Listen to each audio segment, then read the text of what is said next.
Hi hello ನಮಸ್ತೆ, ನಾನು ನಿಮ್ಮ ಗೀತಾ ಸಂತೋಷ್. ಸಿರಿಸರಮ್ಮ ಚಾನಲ್ಗೆ ನಿಮ್ಮೆಲ್ರಿಗೂ ಸ್ವಾಗತ.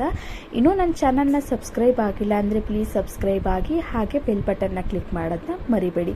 ಬನ್ನಿ, ಇವತ್ತಿನ ರೆಸಿಪಿಯಲ್ಲಿ ನಾನು ಸೂಪರ್ ಆಗಿರೋ ಆರೋಗ್ಯಕ್ಕೆ ತಂಪು ಕೊಡುವ ಹೆಸರು ಕಾಳಿನ ಮೊಳಕೆ ಕಟ್ಟಿದ ಸಲಾಡ್ನ ಹೇಗೆ ಮಾಡೋದು ಅಂತ ತೋರಿಸ್ತಾ ಇದ್ದೀನಿ. ಒಂದು ಮಿಕ್ಸಿಂಗ್ ಬೌಲ್ನ ತೊಗೊಂಡು ನಾನು ಮೊಳಕೆ ಕಟ್ಟಿರೋದ ಕಾಳುಗಳನ್ನ ಒಂದು 150 ಗ್ರಾಮ್ನಷ್ಟು ಮೊಳಕೆ ಕಟ್ಟಿದ ಹೆಸರು ಕಾಳನ್ನ ತೊಗೊಂಡಿದ್ದೀನಿ. ಮೊಳಕೆ ಕಟ್ಟಿ ನೀಟಾಗಿ ತೊಳೆದು ಇಟ್ಕೊಂಡಿದ್ದೀನಿ. ಅದನ್ನು ಒಂದು ಮಿಕ್ಸಿಂಗ್ ಬೌಲ್ಗೆ ಸೇರಿಸಿ ಒಂದು ಅರ್ಧ ಕಪ್ ಆಗುವಷ್ಟು ಸ್ವೀಟ್ ಕಾರ್ನ್ ಜೋಳನೂ ಸಹ ಸೇರಿಸ್ತಾ ಇದ್ದೀನಿ. ಎಲ್ಲನೂ ಹಸಿ ತರಕಾರಿನೇ. ಹಾಗೆ ನೆಕ್ಸ್ಟು ಒಂದು ಕ್ಯಾರೆಟ್ ತುರಿನ ತುರಿದು ಹಾಕ್ತಾ ಇದ್ದೀನಿ. ಹಾಗೆ ಒಂದೆರಡು ಹಸಿಮೆಣಸಿನ್ಕಾಯಿನ ಉದ್ದುತ್ತಾಗಿ ಕಟ್ ಮಾಡಿ ಸೇರಿಸೋಣ. ಖಾರಕ್ಕೆ ಎಷ್ಟು ಬೇಕೋ ಅಷ್ಟು ಸೇರಿಸ್ಕೊಳ್ಳೋಣ.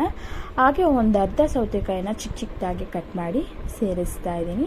ಸ್ವಲ್ಪ ಕೊತ್ತಂಬರಿ ಸೊಪ್ಪನ್ನು ಸೇರಿಸಿ, ಹಾಗೆ ಒಂದು ಅರ್ಧ ಟೀ ಸ್ಪೂನ್ ಆಗುವಷ್ಟು ಕಾಳು ಮೆಣಸಿನ ಪುಡಿನೂ ಸಹ ಸೇರಿಸ್ತಾ ಇದ್ದೀನಿ. ಹಾಗೆ ನೆಕ್ಸ್ಟು ರುಚಿಗೆ ತಕ್ಕಷ್ಟು ಉಪ್ಪನ್ನು ಸಹ ಸೇರಿಸೋಣ. ಸ್ವಲ್ಪ ಮೆಣಸುಕಾಳು ಪುಡಿನ ಜಾಸ್ತಿನೇ ಸೇರಿಸೋಣ, ಚೆನ್ನಾಗಿರುತ್ತೆ. ನೋಡಿ, ಈ ರೀತಿಯಾಗಿ ಎಲ್ಲನೂ ಚೆನ್ನಾಗಿ ಮಿಕ್ಸ್ ಮಾಡ್ಕೊಳ್ಳೋಣ. ಬೇಕಂದರೆ ನಿಂಬೆ ರಸ ಬೇಕಂದರೆ ಸ್ವಲ್ಪ ಸೇರಿಸಿ. ನಾನಿವತ್ತು ನಿಂಬೆ ರಸನ ಸೇರಿಸಿಲ್ಲ. ಈ ರೀತಿಯಾಗಿ ಎಲ್ಲನೂ ಚೆನ್ನಾಗಿ ಮಿಕ್ಸ್ ಮಾಡಿಕೊಂಡ್ರೆ ಮೊಳಕೆ ಕಟ್ಟಿದ ಹೆಸರು ಕಾಳಿನ ಸಲಾಡ್ ಸೂಪರಾಗಿ ಟೇಸ್ಟಿಯಾಗಿ ರೆಡಿ ಆಗಿದೆ. ಈ ರೀತಿಯಾಗಿ ಈಗಿನ ಬೇಸಿಗೆಗಾಲಕ್ಕೆ ಮಾಡಿ ತಿನ್ನೋದ್ರಿಂದ ತುಂಬಾ ಟೇಸ್ಟಿಯಾದ ಮೊಳಕೆ ಕಟ್ಟಿದ ಹೆಸರು ಕಾಳಿನ ಸಲಾಡ್ ತಿನ್ಬೋದು. ಮತ್ತು ದೇಹದ ತೂಕವನ್ನು ಕಮ್ಮಿ ಮಾಡೋರಿಗೆ ಈ ರೀತಿಯ ಒಂದು ಸಲಾಡ್ ಮಾಡಿಕೊಂಡು ಬ್ರೇಕ್ಫಾಸ್ಟ್ಗೆ ತಿನ್ನೋದ್ರಿಂದ ಡಯಟ್ ಇರೋರ್ಗಂತೂ ಈ ಬ್ರೇಕ್ಫಾಸ್ಟ್ ಸೂಪರ್ ಆಗಿರುತ್ತೆ. ಬನ್ನಿ, ನಾನಿವಾಗ ನೆಕ್ಸ್ಟು ಒಂದು ಬೌಲ್ಗೆ ಸರ್ವ್ ಮಾಡಿ ತೋರಿಸ್ತಾ ಇದ್ದೀನಿ.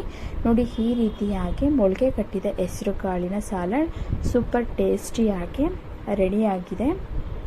ಇನ್ನಷ್ಟು ವಿಡಿಯೋಗಳಿಗಾಗಿ ನನ್ನ ಚಾನಲ್ನ ಸಬ್ಸ್ಕ್ರೈಬ್ ಆಗಿಲ್ಲ ಅಂದರೆ ಪ್ಲೀಸ್ ಸಬ್ಸ್ಕ್ರೈಬ್ ಆಗಿ, ಹಾಗೆ ಬೆಲ್ ಬಟನ್ನ ಕ್ಲಿಕ್ ಮಾಡೋದನ್ನ ಮರಿಬೇಡಿ. Thank you.